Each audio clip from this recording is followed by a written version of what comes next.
नमस्कार दोस्तों, हर्षित द्विवेदी एजुकेशन द्वारा बनाया मॉक क्वेश्चंस फॉर फिल्म्स में आपका स्वागत है। मेरा नाम है विनीत सागर। 15 जून 2021 का इंपॉर्टेंट क्वेश्चंस चेक करते हैं। आगे जाने से पहले लेक्चर पर लाइक का बटन जरूर दबाइएगा। चैनल को नहीं किया हो तो सब्सक्राइब भी कीजिएगा। हमें सपोर्ट करने के लिए आप चैनल के मेंबर बन सकते हो ज्वाइन बटन के थ्रू। आज का question number 1, consider the following statements with respect to south west monsoon in India which are correct. Video pause कीजिए और आंसर बताइए। आई होप आपने आंसर किया होगा। Now the answer is option D 1, 2 and 3 तीनों statement सही है। देखिए, साउथ वेस्ट मानसून का कॉसेस क्या है, इसका इम्पैक्ट क्या है, ये ज़्यादा बताने की ज़रूरत तो नहीं है, काफ़ी बार हमने डिस्कस किया है। Monsoonal rainfall is largely govern by relief और टोपोग्राफी। देखिए, हमारी जो साउथ वेस्ट मानसून है, वैसे मानसून केवल इंडिया में नहीं काफ़ी सारे सबकॉन्टिनेंट्स में होता है, पर इंडिया में जो साउथ वेस्ट मानसून है वो काफ़ी स्पेशल माना जाता है। ठीक है, one of the important monsoon season है जो इंडिया में आता है। For instance, the windward side of the Western Ghats register a rainfall of over 250 centimetre. अब देखिए, monsoonal rainfall is largely govern by relief और टोपोग्राफी क्यों बोलता है? क्योंकि देखिए, आपको पता ही है, केरला, कर्नाटका, महाराष्ट्र, गुजरात, गोवा जैसे स्टेट्स में जहाँ से वेस्टर्न घट्स पास होता है, उधर के वेस्टर्न साइड में ही साउथ वेस्ट मानसून का इम्पैक्ट रहता है। जो रेन शैडो रीजन रहता है उधर तो बारिश कम मिलता है, तो इसलिए बोलते हैं ये जो मानसून है this is largely govern by topography, right. And easterly jet stream flows off the southern part of the peninsula in June. आपने एनसीईआरटीज में ईस्टर्ली जेट स्ट्रीम के बारे में पढ़ा होगा। जब हमारे साउथ वेस्ट मानसून पूरे इंडियन सब कॉर्नर में फैल जाता है, तब ये ईस्टर्न जेट स्ट्रीम जो है उसकी वजह से सडन बर्स्ट ऑफ मानसून होता है। मतलब इसकी वजह से काफ़ी लो प्रेशर रीजन्स क्रिएट होता है, जिसकी वजह से ज़्यादा बारिश मिलता है। तो आप ये बोल सकते हो, पढ़ सकते हो, काफ़ी सिंपल तरीके से लिखा हुआ है। Easterly jet stream stairs the tropical depressions into India. Basically depression मतलब क्या है? लो प्रेशर है। ये जो ईस्टर्ली जेट स्ट्रीम की वजह से काफ़ी लो प्रेशर एरिया क्रिएट होता है जो मानसून को खींचता है बेसिकली। ठीक है, this depressions play significant role in distribution of monsoon rainfall of the Indian subcontinent. पूरे इंडियन सबकॉन्टिनेंट में पूरे मानसून को डिस्ट्रीब्यूट करने के लिए ये ईस्टर्ली जेट स्ट्रीम का जो पार्ट है वो बहुत इंपॉर्टेंट है। तो easterly jet stream results in burst of monsoon in India, ये ध्यान दीजिएगा। And monsoonal rainfall has a declining trend with increasing distance from the sea. ये तो ऑब्वियस ही बात है, वेरी सिंपल स्टेटमेंट है।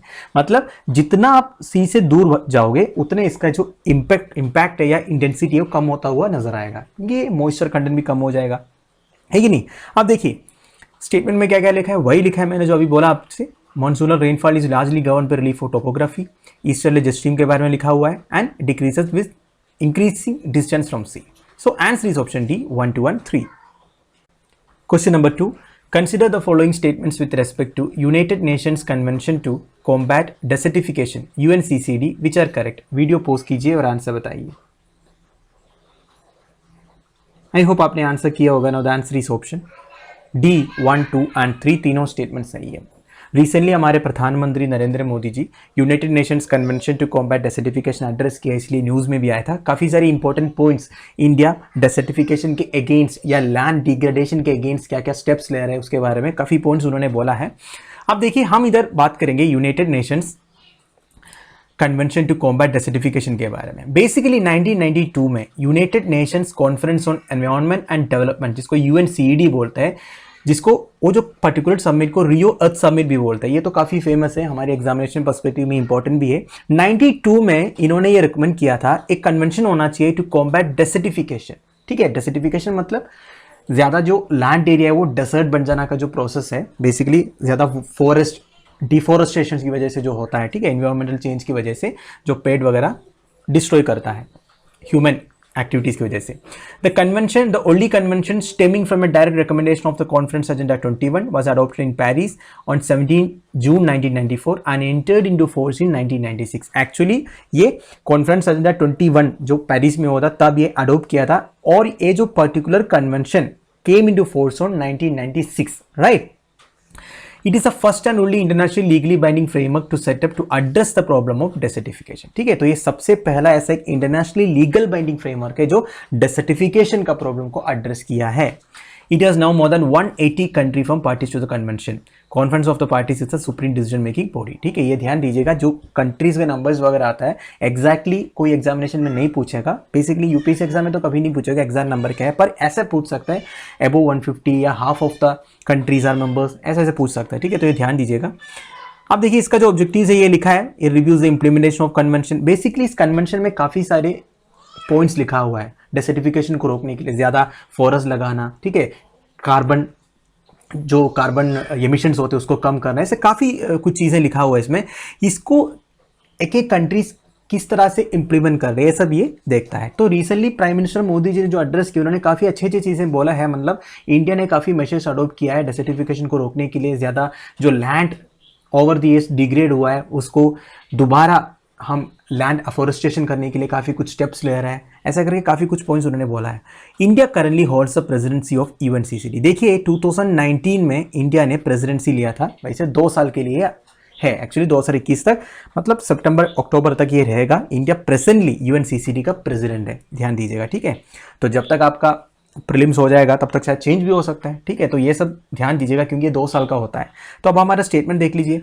It was recommended by the United nations conference on environment and development in 1992 में recommend किया था और 1996 में केम इनटू फोर्स हुआ था, ठीक है, ध्यान दीजिएगा। पर ये स्टेटमेंट सही है। It is the first and only international legally binding framework, बिल्कुल सही। India currently holds the presidency of UNCCD, very correct. So answer is option D 1, 2 and 3। Question number 3, consider the following statements with respect to North Atlantic Treaty Organization NATO which are correct। Video post कीजिए और answer बताइए। I hope आपने answer किया होगा ना। The answer is option A 1 and 2 only, statement 3 गलत है। देखिए नॉर्थ अटलांटिक ट्रीटी ऑर्गेनाइजेशन एक पावरफुल मिलिट्री अलायंस आप बोल सकते हो, ठीक है। इसके बारे में मेजर पॉइंट्स मैंने इधर लिखा है। It is a military alliance established bye north Atlantic treaty, जिसको वाशिंगटन ट्रीटी भी बोलते हैं, ऑन April 4, 1949, ठीक है। 1949 में ये ऑर्गेनाइजेशन बना था। Basically it's a military alliance. This is one of the most powerful military alliance. जैसे नॉर्थ अमेरिकन कॉन्टिनेंट से United states of America and Canada है एंड वेस्टर्न यूरोपियन कंट्रीज इसमें, ठीक है। सारे कंट्रीज जितने भी मेंबर कंट्रीज इसमें ये हाईली डेवलप्ड है और इनकी मिलिट्री पावर भी काफ़ी एडवांस्ड है, ठीक है। और ये जो नॉर्थ अटलांटिक ट्रीटी ऑर्गेनाइजेशन का एक आर्टिकल 5 है, इनकी जो पर्टिकुलर कॉन्स्टिट्यूशन है इसमें एक आर्टिकल 5 है, ये वेरी इंपॉर्टेंट है। ये कहता है if one member of alliance is attacked in Europe और North America it is to be considered an attack on all members. देखिए जो आर्टिकल 5 इसकी इंपॉर्टेंस को, स्पेशलिटी को अंडरलाइन करते हैं। कोई भी एक मेंबर कंट्री के ऊपर अटैक किया तो ये सारे कंट्रीज के ऊपर अटैक है ऐसे मान जाएगा, तो इनकी जो रिटेलिएशन होगा वो एक साथ हो सकता है। इसलिए इस तरह की जो एक मिलिट्री अलायंस एक पावरफुल अलायंस माना जाता है, ठीक है। अब देखिए that effectively put western Europe under the nuclear umbrella of the US. देखिए आपको पता है ये न्यूक्लियर पावर में सबसे आगे यूनाइटेड स्टेट्स ही है। तो अगर ये आर्टिकल 5 एक करेक्टली अगर फॉलो हो रहा है तो इसका मतलब क्या है, सारे कंट्रीज जितने भी नाटो कंट्रीज है वो सारे न्यूक्लियर अम्ब्रेला के अंडर आ गया है कि नहीं। तो अगर कोई मान लो जो लेटेस्ट कंट्री है नॉर्थ मैसेडोनिया, इसके ऊपर भी किसी ने अटैक किया तो यूएस इनके ऊपर अटैक करेंगे, ठीक है। तो ये भी अगर न्यूक्लियर पावर नहीं भी रहेगा तो एक न्यूक्लियर पावर जैसा हो गया ना। तो इसलिए ये जो नाटो का आर्टिकल 5 सबसे इंपॉर्टेंट माना जाता है, ठीक है। ये एक ही बार इन्वोक हुआ था 2001 में following the 9/11 attacks on the world trade centre in US. जब WTC वर्ल्ड ट्रेड सेंटर में आपको पता ही है जो अलकायदा वाला जो अटैक हुआ था बिन लादेन वाला, तो तब ये आर्टिकल 5 पर इन्वोक हुआ था, ठीक है। As of 2020 there are 30 member states with North Macedonia becoming the latest member to join the alliance. 2017 नहीं 2020 लिखा है, सॉरी ये गलत लिखा है।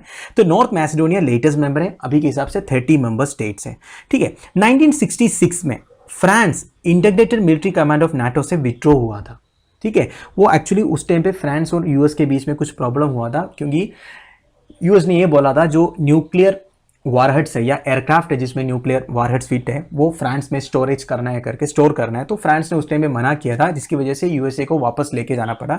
तब थोड़ा सा प्रॉब्लम हुआ था तो फ्रांस विथड्रॉ हुआ था। पर इसके बाद 2009 में फ्रांस फिर से ज्वाइन हो गया, तो अभी फ्रांस मेंबर है, ये मान लीजिए, ठीक है। तो स्टेटमेंट देख लीजिए। It is a military alliance established bye Washington treaty, very correct. ये वन मेंबर ऑफ, ये आर्टिकल 5 के बारे में लिखा हुआ है, बिल्कुल सही है, ध्यान दीजिएगा। France withdrew from the integrated military command of NATO 1966 and is not a member of the organization, ये गलत है। एक्चुअली इतना तक सही है, पर ये 2009 में फिर से ज्वाइन हुआ तो फ्रांस भी एक मेंबर है। Answer is option A 1 and 2 only. Question number 4, consider the following statements with respect to blue fin mahseer which are correct. Video post कीजिए और आंसर बताइए। आई होप आपने आंसर किया होगा ना। The answer is option C3 only, statement 1 and 2 गलत है। देखिए ब्लू फिन मर्सीर एक टाइप का फिश है, ठीक है, मछली है। इसके बारे में एक न्यूज़ आया था जून 4 को एक्चुअली, तो मैंने वो कवर करना भूल गया था, इसलिए एक क्वेश्चन आज डाला हूँ। तो इसका जो इंपॉर्टेंट पॉइंट्स है मैं एक्सप्लेन करके देता हूँ आपको, ठीक है। देखिए स्टेटमेंट 1 गलत है, पहले समझते हैं क्या है। न्यूज़ ये आया था international union of conservation of nature IUCN, इसके बारे में तो आपने सुना ही होगा।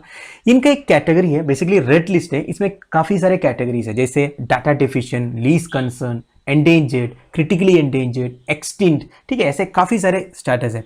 इसमें एक पर्टिकुलर ब्लू फिन मर्सियर को इन्होंने एंडेंजर्ड कैटेगरी में डाल रखा था, पर रिसेंटली इसको लीस्ट कंसर्न स्टेटस में डाल दिया, मतलब कंजर्वेशन ठीक तरह हो रहा है, right. Mercier belongs to genus Tor, of which there are several subspecies to be found in India and in other range countries in South Asia। तो केवल इंडिया में नहीं है, इंडिया के बाहर साउथ एशिया में भी काफ़ी सारे रिवर्स में ब्लू फिन मर्सियर दिखाई देता है। ये बेसिकली एक फ्रेश वाटर फिश है, ये ध्यान दीजिएगा, ठीक है, समुद्र में नहीं पाया जाता है।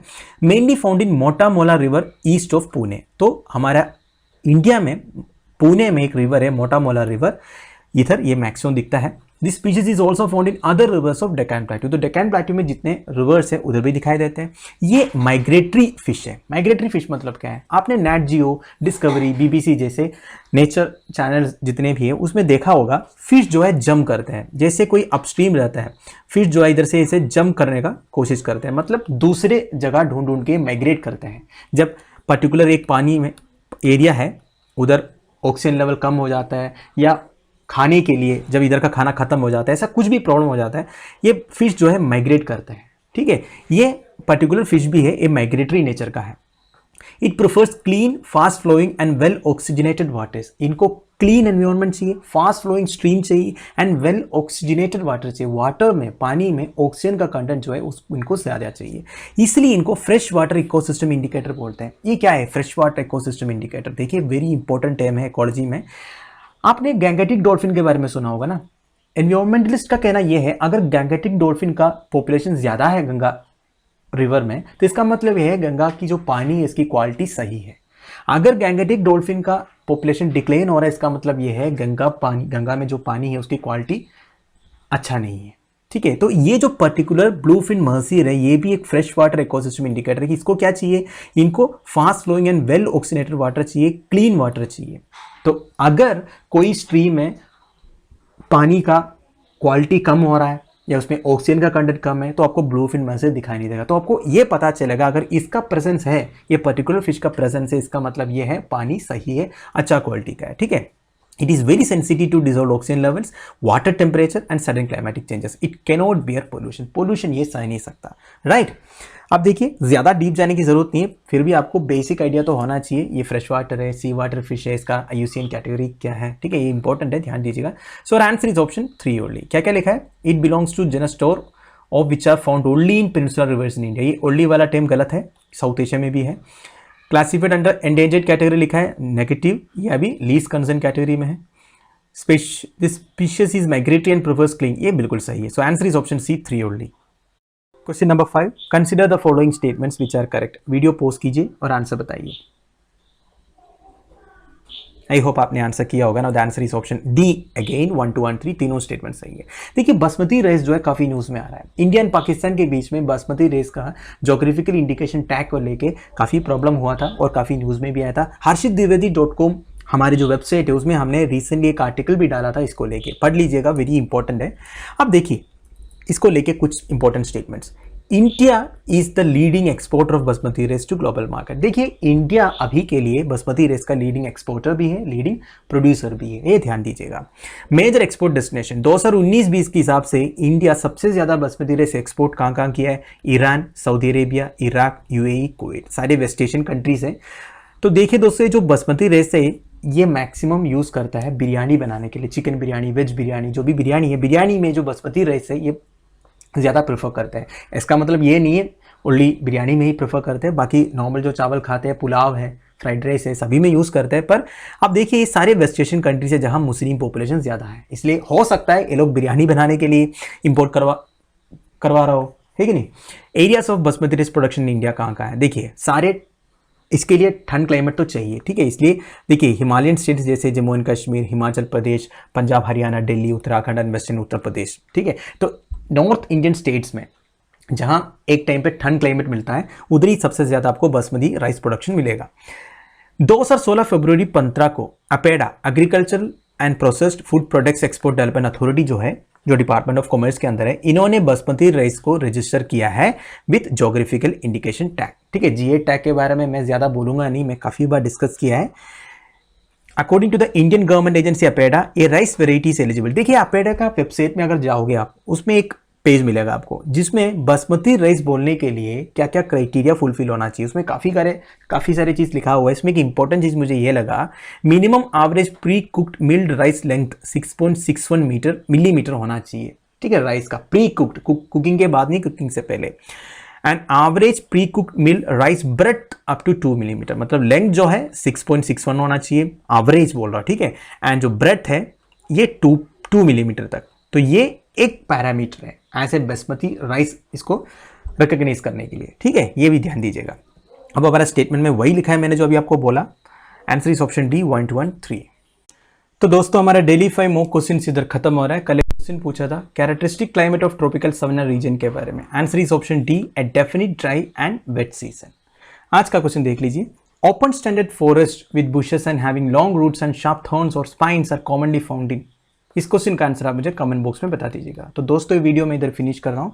आई होप आप लोगों को कुछ सीखने को मिल रहा होगा। मैक्सिमम शेयर कीजिएगा दोस्तों वीडियो को। लेक्चर की पीडीएफ ऐसे यूजुअल आपको टेलीग्राम चैनल में मिल जाएगा। 2-3 दिन का quiz and news video pending है, मैं आज ही अपलोड कर दूंगा।